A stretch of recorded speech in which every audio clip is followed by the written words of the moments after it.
우리 주님으로부터 편지를 받은 소아시아에 있는 7교회는 오고 가는 시대의 모든 교회를 대표하는 교회로서 선택된 것이라 할 수 있습니다.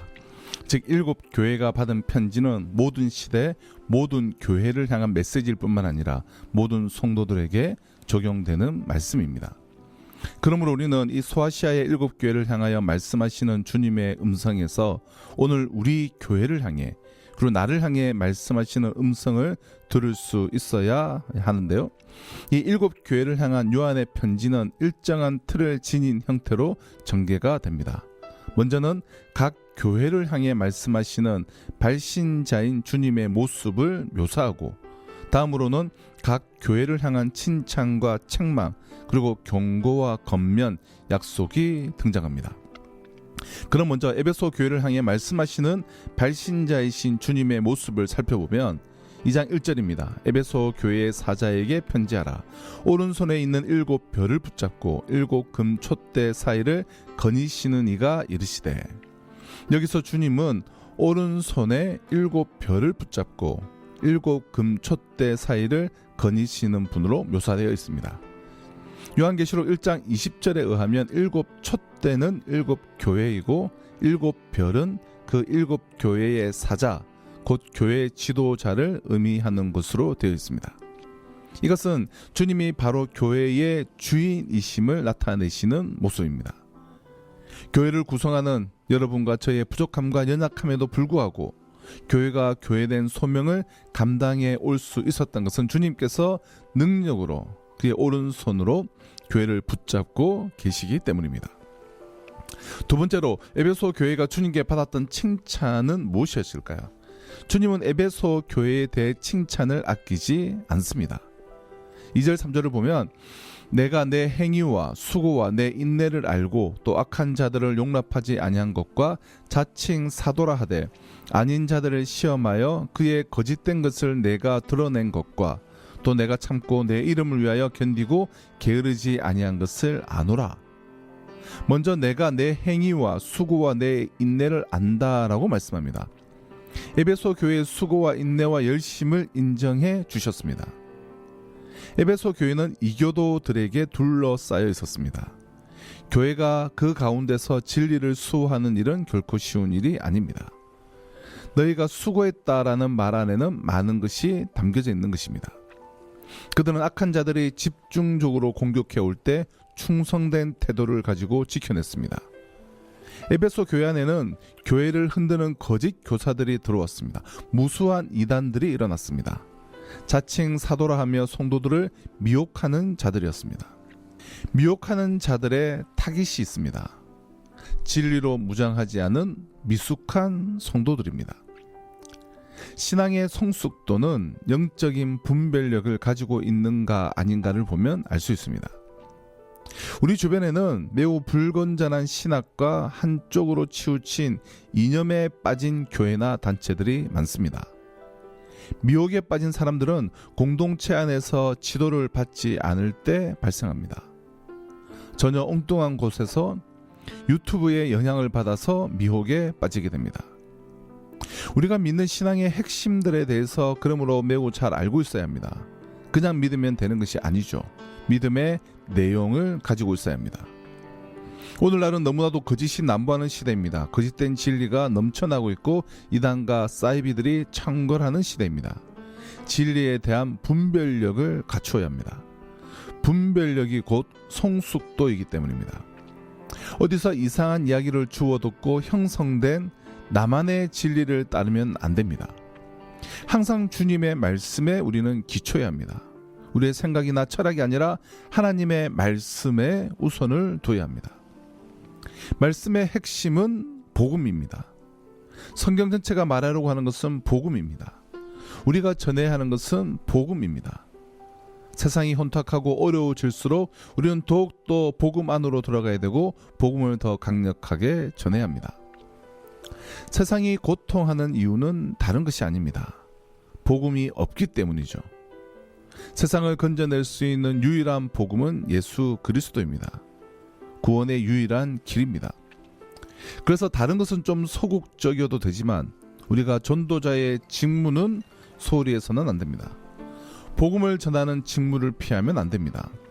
이것은 하나님의 명령입니다. 복음이 약화되면 거짓 복음이 난무하는 것입니다. 안타깝게도 오늘날 교회 안에는 복음이 많이 약화되었습니다. 복음이 명확하게 전해지고 있지 않습니다. 그 자리에 슬며시 유사 복음이 들어왔습니다. 사단이 하는 가장 무서운 공격입니다. 거짓 복음, 거짓 진리를 퍼뜨리는 것이죠. 예수 그리스도 복음 외에 또 다른 길이 있다고 가르치는 것이 종교다원주의입니다. 오직 복음이 아니라 예수 그리스도 외에도 답이 있는 것처럼 말합니다. 그러므로 우리는 진리에 대해서 단호해야 합니다. 좋은 것이 좋다라는 태도는 위험합니다. 진리의 문제에 있어서는 대충 해서는 안 됩니다. 6절을 보면 오직 내게 이것이 있으니 내가 니골라당의 행위를 미워하는도다. 나도 이것을 미워하노라. 사도행전 19장을 보면 에베소에는 유명한 다이아나 신전이 있었습니다. 성경에 아데미 신전이라고 번역되어 있는데요. 이 신전을 중심으로 성적으로 문란한 문화가 형성되었습니다. 니골라당은 한마디로 말하면 성적인 행음을 신봉하는 자들입니다. 신전의 여사제들은 매춘부의 역할을 했습니다. 종교의식이 바로 성관계를 맺는 일이었습니다. 당연히 에베소는 성적으로 매우 타락한 곳이었습니다. 겉으로는 종교인데 안으로 들어가면 성적 음행이 거의 광란에 가까웠습니다. 이처럼 에베소를 뒤덮고 있는 타락상은 도를 넘었습니다. 어느 순간 이러한 니골라 당들이 교회 안까지 밀고 들어왔습니다. 그들의 무절제와 방탕의 삶이 우상 숭배와 함께 에베소 교회에 영향을 끼쳤습니다. 그러나 에베소 교회는 니골라 당의 행위를 미워했습니다. 그들은 세속적인 영향력으로부터 교회를 지켜낸 것입니다. 따라서 에베소 교회가 받은 칭찬을 한마디로 말하면 진리 수호에 대한 열정이었습니다. 그들은 하나님의 말씀으로 무장해 있었고 진리로 무장해 있었기에 거짓을 드러낼 힘이 있었습니다. 그럼 성도는 말씀으로 무장해야 됩니다. 말씀에 무지하면 내가 당하는 줄 모르고 당하게 됩니다. 진리로 무장하려면 어떻게 해야 할까요? 성경을 읽어야 됩니다. 말씀을 배우고 공부하고 연구하는데 온 힘을 다해야 됩니다. 말씀에 무지하면 내가 당하는 줄 모르고 당하게 되기 때문입니다. 말씀에 무지하면 신앙은 부실할 수밖에 없고 신앙이 부실하면 미혹을 받을 수밖에 없습니다. 그러므로 비성경적인 것들이 교회 안에 들어오지 못하도록 우리 모두가 깨어 있어야 합니다. 미묘하게 들어오는 거짓된 진리를 분별해 내야 합니다. 이단은 멀리 있지 않습니다.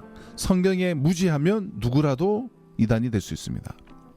그러므로 성도님들은 적극적으로 성경을 배우고자 하는 열정이 있어야 합니다.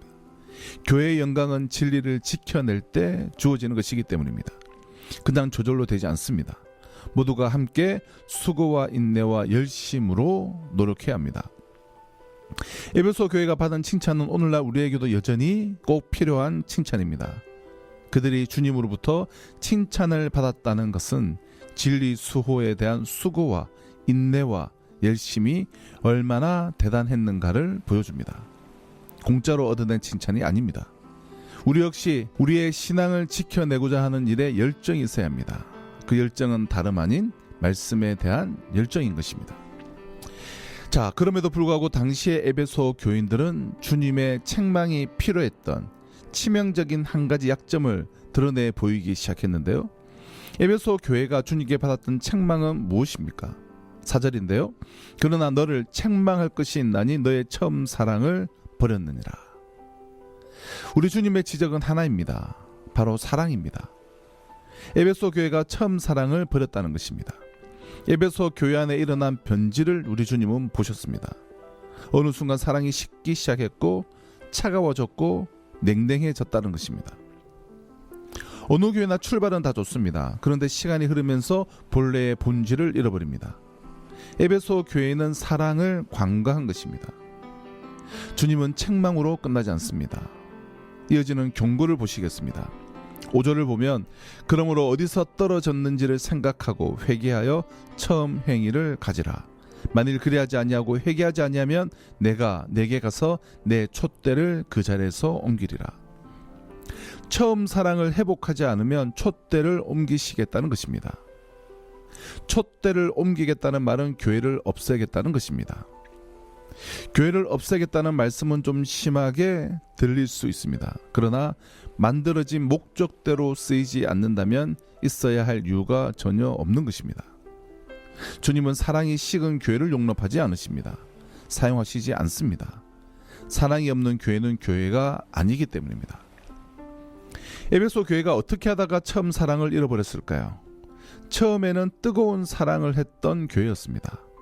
근데 어느 순간부터 식기 시작했고 서서히 변질되기 시작했습니다. 에베소 교회는 거짓된 가르침들을 분별하고 악한 자들과 싸웠습니다. 교회 안에 들어와 있는 의심스러운 사람들을 판별해낸다는 것은 어려운 일입니다. 그렇게 악한 자와 거짓된 자들과 싸우다가 놓친 것이 바로 사랑이었습니다. 진리를 사수하는 것과 사랑을 양립하는 것은 결코 쉬운 일이 아닙니다. 사람은 한쪽으로 치우치는 경향이 있습니다. 균형을 잡는 것은 너무 어려운 일이죠. 그래서 성숙함이라는 것은 균형입니다. 한쪽을 바라보면 다른 한쪽을 놓치게 됩니다. 인간의 한계죠.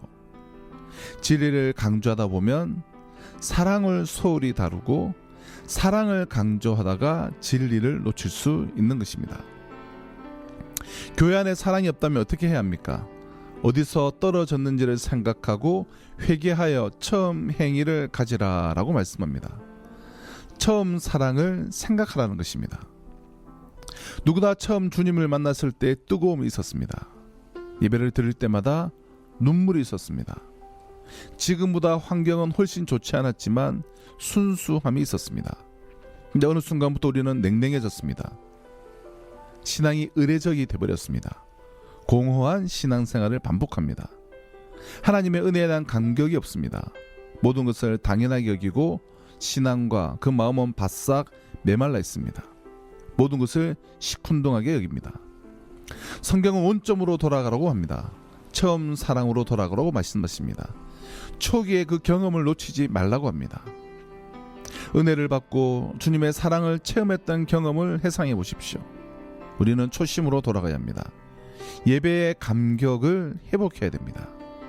주님을 처음 만났을 때 뜨겁게 예배를 드렸던 그 순간으로 돌아가라는 것이죠. 사랑을 회복하라는 것입니다. 그러나 이 세상에서 가장 어려운 것은 사랑입니다. 사랑에 비해서 다른 것은 쉽습니다. 우리는 언제나 물어야만 합니다. 내가 하는 일에 사랑이 있는가? 그저 옳은 일을 하는 것이 중요한 것이 아닙니다. 사랑으로 그 일을 해야 합니다. 진리를 말하는 것이 중요한 것이 아닙니다. 사랑으로 진리를 말해야 합니다. 맞는 말을 하는데 진리를 말하는데 그 말이 상대를 죽인다면 문제가 있습니다. 진리를 도구화해서 사람을 죽이는 일에 쓴다면 그것은 진리를 아는 것이 아닙니다. 우리 주님은 다른 것을 묻지 않습니다. 너 사랑으로 했느냐라고 물으십니다. 사랑으로 하지 않았다면 그것은 아무것도 아닌 것입니다. 십자가가 무엇입니까? 다른 사람을 살리기 위해서 내가 죽은 방식입니다. 사랑을 빼고 옳은 일을 강조하면 십자가의 방식이 아닙니다. 그리스도가 우리에게 보여주신 것이 무엇입니까? 사랑 때문에 당신 자신이 죽으신 것입니다. 따라서 신앙의 핵심은 주님과의 친밀함입니다. 무슨 일을 얼마나 열심히 하느냐가 아닙니다. 진심으로 주님을 사랑하고 있느냐, 사랑으로 행했느냐라는 것입니다. 주님을 사랑하지 않으면서 하는 일에 문제가 생기는 것입니다. 그러므로 주님과 나와의 사랑의 관계 회복이 무엇보다도 가장 중요합니다. 주님과 나와의 관계에 사랑이 식지 않아야 합니다. 주님과 사랑에 푹 빠지면 다른 것은 그냥 다 돌아갑니다. 굳이 전도하라, 봉수하라, 헌금하라 말할 필요가 없습니다. 그러나 사랑이 빠지면 모든 것을 건성으로 하게 됩니다. 형식적이고 기계적인 순종만 있을 뿐입니다. 우리는 형식적인 신앙생활을 탈피해야 됩니다. 주님과 나와의 사랑의 관계가 처음으로 돌아가야 합니다. 다른 무엇보다 예배의 자리를 점검해 보십시오. 가장 무서운 것은 예배의 자리에서 병이 드는 것입니다. 구원에 감격이 없습니다. 찬송을 불러도 감격이 없는 것입니다. 7절은 마지막 최종적인 약속입니다. 기 있는 자는 성령이 교회들에게 하시는 말씀을 들을지어다. 이기는 그에게는 내가 하나님의 낙원에 있는 생명나무의 열매를 주어 먹게 하리라. 첫사랑을 회복하고 사랑으로 돌아가 다른 무엇보다 사랑에 열심히 회복되면 낙원에 있는 생명나무의 열매를 약속하고 있습니다. 아무리 좋은 제도와 시스템과 프로그램과 각종 사역들이 돌아가도 사랑이 없다면 그 교회는 죽은 교회입니다. 핵심은 사랑입니다. 주님은 처음 사랑을 회복하라고 말씀합니다. 사랑이 교회의 생명이기 때문입니다. 교회가 교회다워지는 길이기 때문입니다. 사랑하는 국도방송 애청자 여러분, 무엇보다 예배의 감격을 회복하십시오. 진정한 예배를 드리십시오. 우리의 눈을 열어 나보다 더 어려운 사람들에게 가보십시오. 사랑이 나를 살리는 것입니다. 처음 사랑으로 돌아가십시오. 주님 우리에게 놀라운 사랑을 부어주십니다. 그 사랑의 힘으로 넉넉히 세상을 사랑하고 이 세상을 품고 사랑의 공동체를 만드는 일에 쓰임받으시길 바랍니다. 우리의 가정과 사회를 그리고 우리의 교회를 건강하게 하는 유일한 대안도 십자가의 사랑임을 기억하며 우리들의 교회가 우리의 가정이 하나님이 기뻐하시는 그러한 교회가 되는 일에 귀하게 쓰임받으시기를 주님의 이름으로 축원합니다.